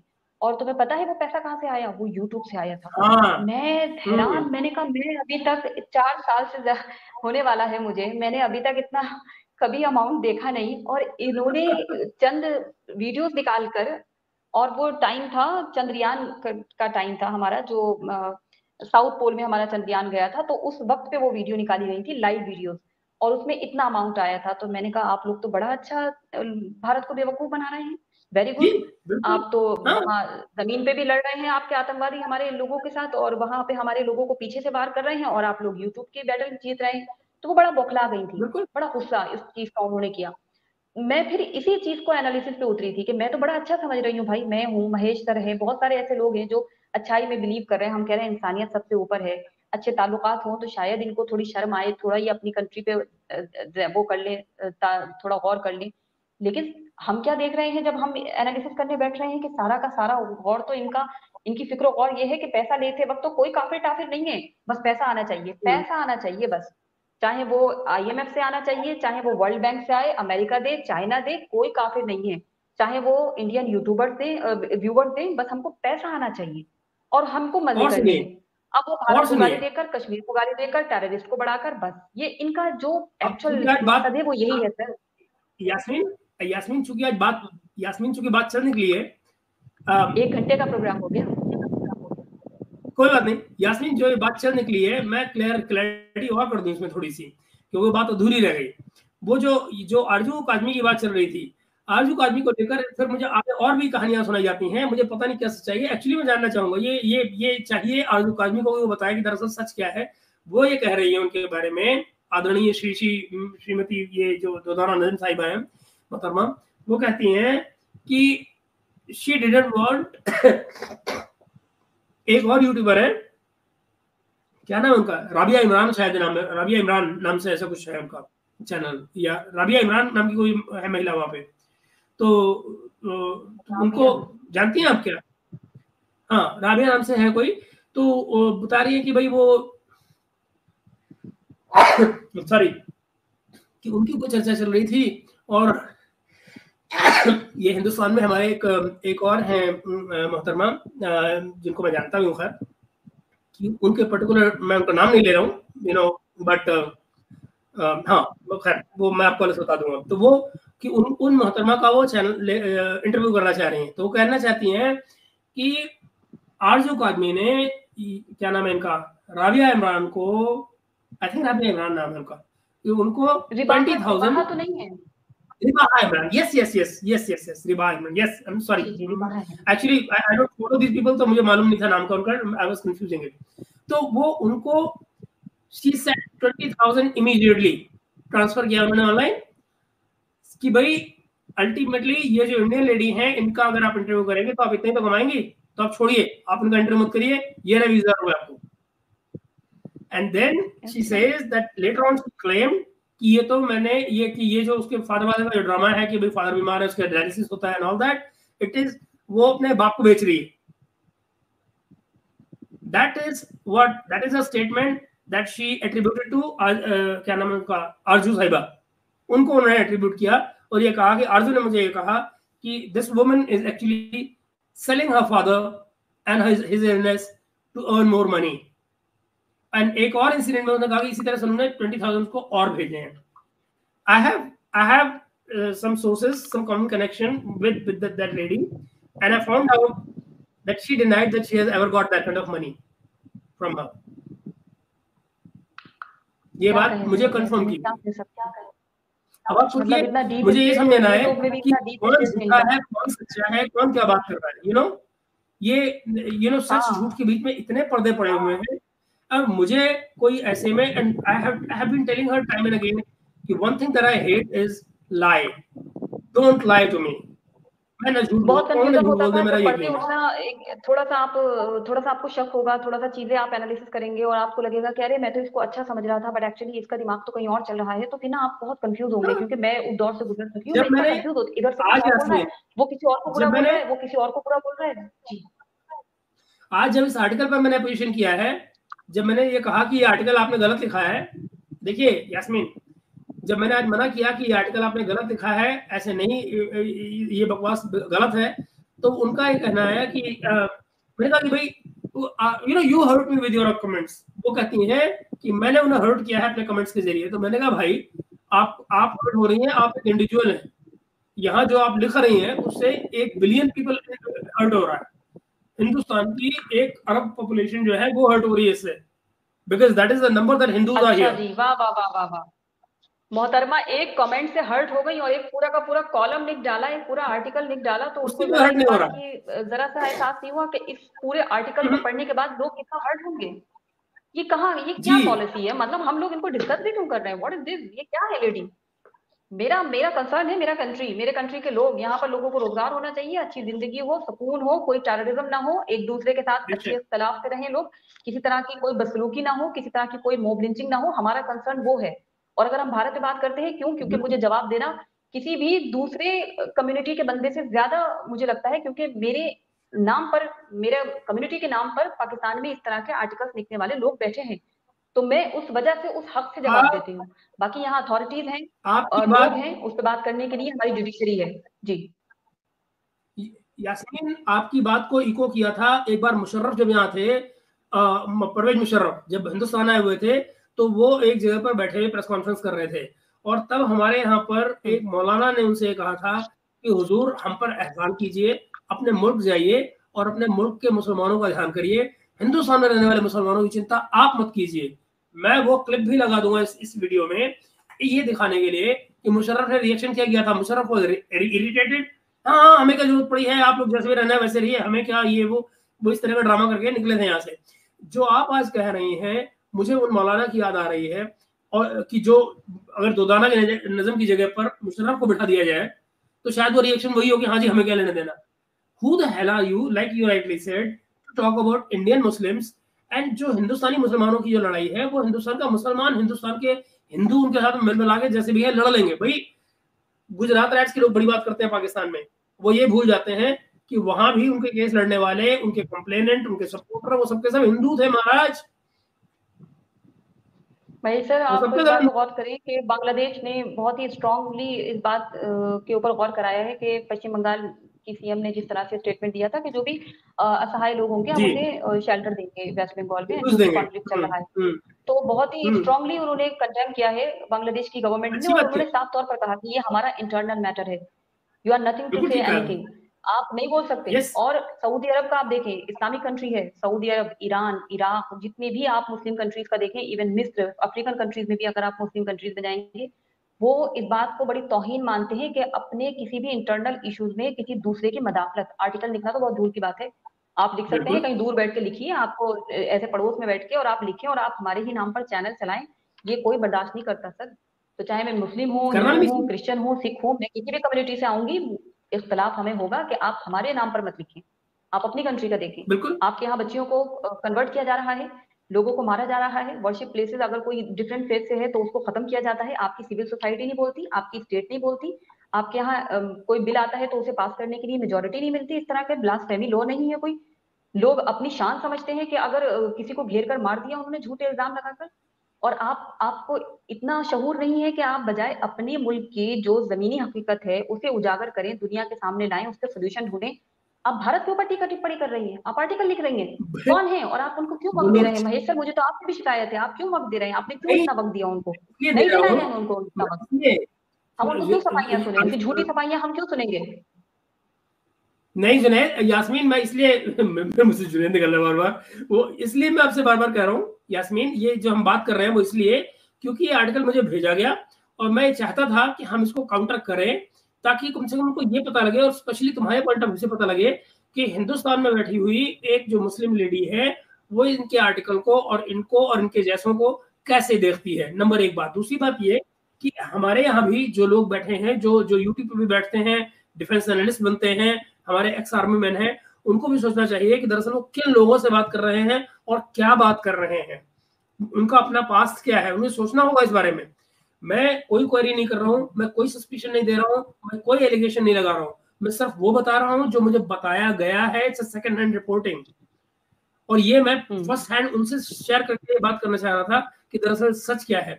चूंकि he is not in touch with me and now that this situation has come to a pass, जहां पर ये बोलना जरूरी है कि भाई इस किस्म के लोग हमारे अपने घर के अंदर भी मौजूद हैं जो इन लोगों के आज भी टच में हैं और इस तरह की बातें कर रहे हैं। You know, it's a serious business. तो मेरा ये कहना है कि प्रोबेबली हम तो खत्म कर सकते हैं उस मुशर्रफ की याद से, जो, और वो आपकी बात को बड़ी इस तरह साउंड करती है कि भाई आप मुशर्रफ साहब, नजम साहिबा, आप अपने मुसलमानों का ध्यान रखें। Member of parliament wants to ask a question. मौलाना साहब, मुशर्रफ साहब, आपने, पहले तो मैं आपको मुबारकबाद दूंगा कि आपने इंडिया आकर अपने पाकिस्तान की पॉलिटिक्स यहां से स्टार्ट कर दी है, बहुत मुबारक हो आपको। दूसरी बात, जो एक सवाल है मेरे जहन में, वो ये कि पाकिस्तान की जितनी टोटल पॉपुलेशन है उससे ज्यादा पॉपुलेशन में इंडियन मुस्लिम्स यहां रहते हैं। जी, आपको मालूम होना चाहिए। हाँ, मुझे मालूम है जी। एक बात, जब आपको ये मालूम है तो इंडियन मुस्लिम्स अपनी प्रॉब्लम्स को सोल्व करने की और सोल्व करवाने की ताकत रखता है, आपकी नसीहत की जरूरत नहीं। एक तीसरी और आखिरी बात आपसे कहना चाहता हूं, आपने इतने साल पाकिस्तान पर राज किया और आप ये मान रहे हैं कि हाँ दोनों तरफ से हो रहा है। दोनों तरफ से हो ना हो, पर एक तरफ से तो हो रहा है, ये तो पक्का हो गया आपके इस मान लेने से। आप सब काम करिए। इंडिया की जो ये सिविल सोसाइटी है, इस सिविल सोसाइटी में टोटल पॉपुलेशन के 70% से ज्यादा, मैं इतिहास से कह रहा हूं, वो 90% से ज्यादा है, 70% से ज्यादा लोग ऐसे हैं जो इंडियन मुस्लिम्स के साथ उनकी प्रॉब्लम के लिए लड़ने के लिए तैयार है हमेशा, और लड़ा है जुल्म के खिलाफ। आप अपने किसी रिमार्क से प्लीज, चाहे यहां करें और चाहे पाकिस्तान में रह करके करें, इंडियन मुस्लिम्स को एलिनिएट करने की कोशिश ना करें प्लीज। Thank you.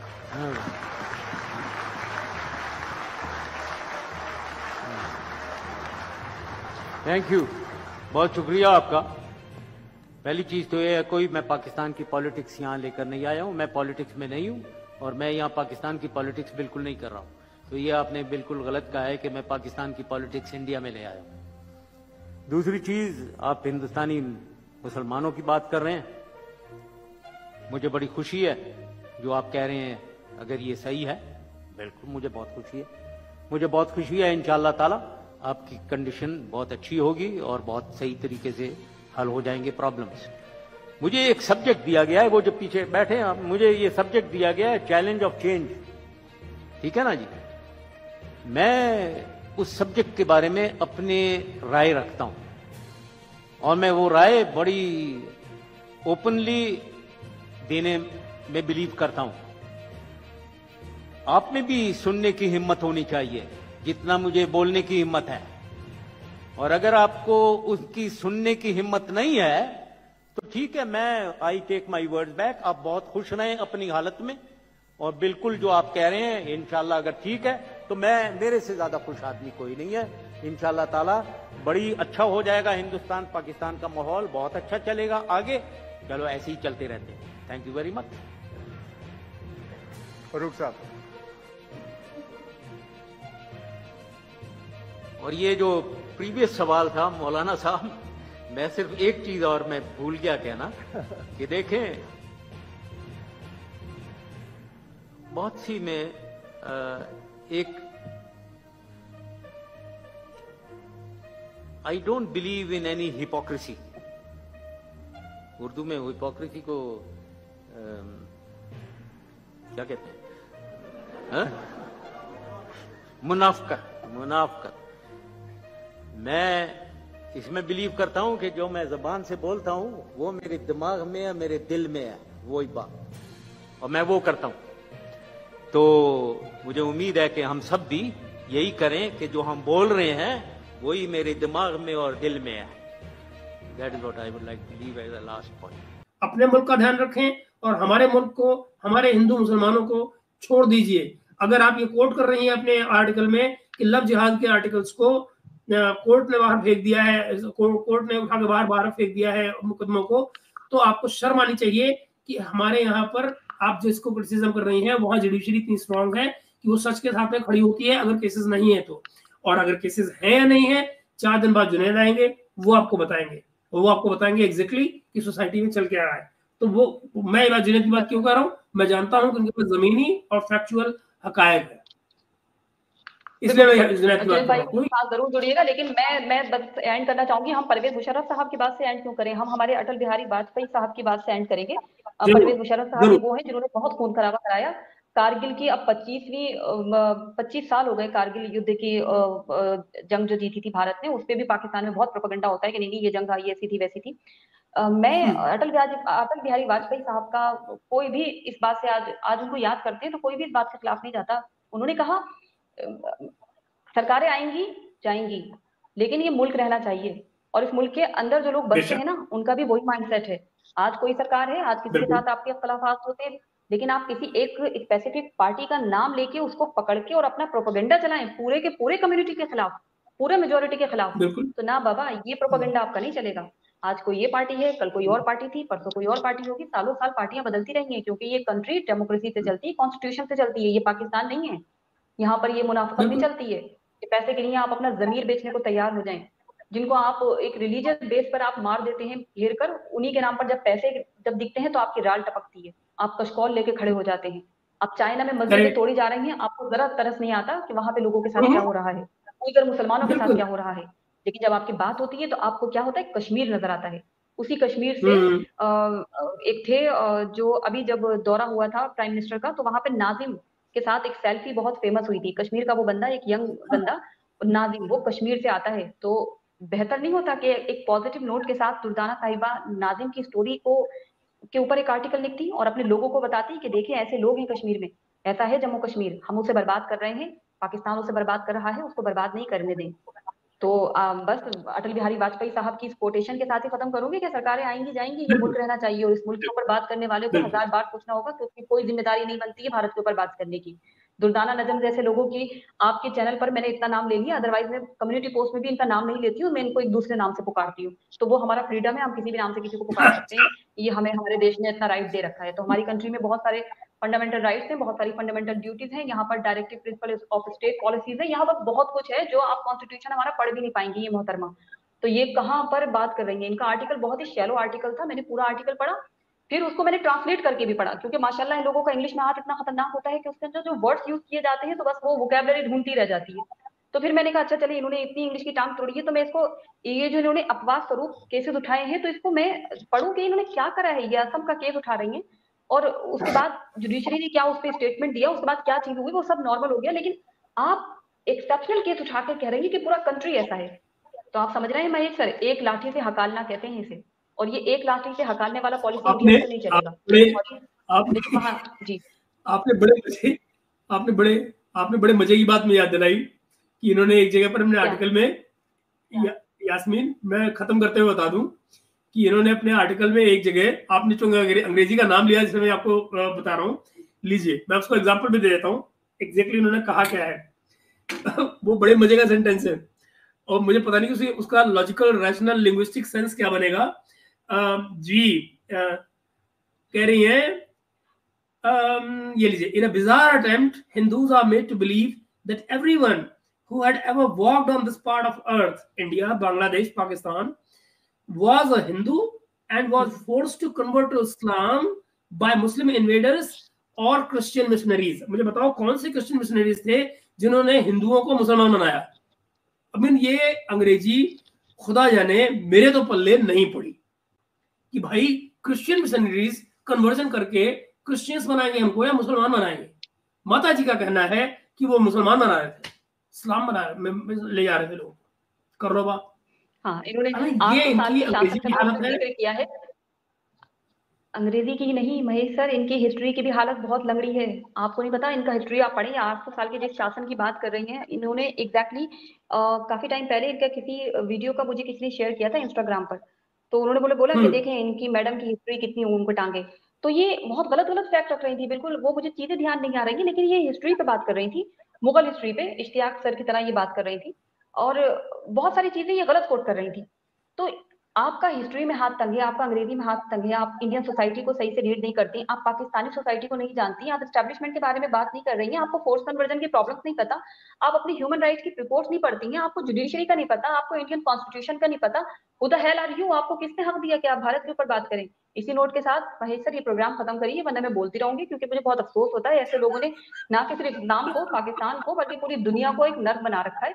और ऐसे लोगों की वजह से ही दुनिया ना कयामत की तरफ जा रही है, क्योंकि वो कहते हैं ना कि सबसे ज्यादा प्रॉब्लम ये है कि अच्छे लोग बोलते नहीं है और बुरे लोग जो है वो, उनको इतना स्पेस मिल जाता है कि वो बोलते ही रहते हैं, उनको खूब स्पेस मिलती है, पैसा मिलता है, नेम और फेम दोनों मिलता है, और उसका ही फायदा उठा रहे हैं दुर्दाना जैसे लोग। तो अपने मुल्क की बर्बादी में दुर्दाना नजम जैसे लोगों का नाम बड़े अक्षरों में लिखा जाएगा कि जब इनको अपने मुल्क पे गौर करनी थी, इनका सारा फिक्र और गौर कश्मीर, भारत, भारत का मुसलमान, भारत का हिंदू, भारत का पॉलिटिक्स, भारत का सिस्टम, भारत का कल्चर, इनका सारा ध्यान इधर ही था। तो खैर मेरे साथ तो इनको कभी ना लाइएगा, ये बहुत अफसोस करेंगी दोबारा बैठने का। आपका बहुत शुक्रिया कि आपने जुड़ा इतनी देर तक और आपने काफी लंबी बात कर ली। आई डोंट नो कि एंड तक शो देखेंगे लोग या नहीं, but thank you so much.